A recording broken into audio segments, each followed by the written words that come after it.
Alors nous sommes ici à côté du mémorial de Yad Vashem, qui est un mémorial israélien à Jérusalem, en mémoire des victimes juives de la Shoah. Les 6 millions de juifs qui sont morts dans ce génocide qui a eu lieu donc perpétré par le régime nazi pendant la Deuxième Guerre mondiale. Et on parle d'une institution qui s'appelle Yad Vashem, qui a été établie en 1953 suite au vote donc d'une loi du mémorial par le Parlement israélien.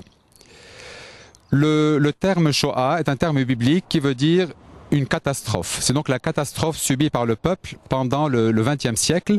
Et le nom qui a été donné Yad Vashem vient d'un verset biblique dans le livre d'Isaïe au chapitre 56 qui dit, où Dieu parle, « Je leur donnerai dans ma maison et dans mes murs un mémorial, ce qui se dit Yad, et un nom, Shem, qui ne seront pas effacés. » Et cela dit déjà le programme, d'une certaine manière, le programme du mémorial, puisqu'il s'agit de perpétuer donc la mémoire de ces personnes qui sont mortes dans la Shoah et de transmettre aux générations d'aujourd'hui et de demain cette mémoire-là pour que cela ne se répète jamais.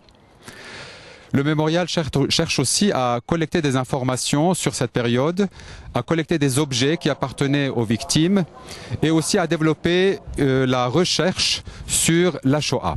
Des sessions sont données pour ceux qui veulent apprendre sur cette période-là de l'histoire. Le mémorial consiste en un certain nombre de lieux. Il y a d'abord le musée historique que vous voyez derrière moi, le bâtiment triangulaire, où il y a 10 salles d'exposition, où donc on expose l'histoire de la Shoah telle qu'elle est vue par les Juifs eux-mêmes. Et on a les témoignages de 90 victimes de la Shoah, survivants ou des personnes qui sont mortes pendant la Shoah. On y trouve aussi beaucoup d'objets de l'époque. C'est dans ce musée historique que se trouve la légende concernant le pape Pie XII. Cette légende qui est contestée par le Vatican puisqu'elle semble présenter le pape Pie XII comme quelqu'un qui a été insensible aux souffrances du peuple juif pendant la Shoah. Et il est évident qu'on ne pourra arriver à un accord qu'à partir du moment où toutes les archives seront ouvertes. Des archives concernant le pontificat de Pie XII.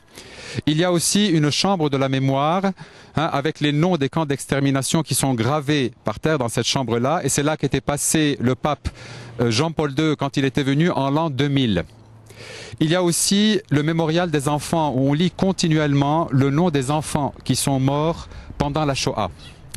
Il y a aussi un endroit qui est important, c'est le bâtiment des justes parmi les nations, puisque on cherche à honorer toutes ces personnes qui, souvent au risque de leur vie, des personnes non juives, au risque de leur vie, ont fait tout ce qu'elles pouvaient pour sauver des personnes juives pendant la Deuxième Guerre mondiale.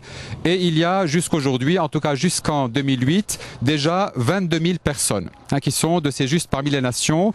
On peut mentionner en particulier un village français, le Chambon-sur-Lignon, qui est honoré par un jardin et une stèle.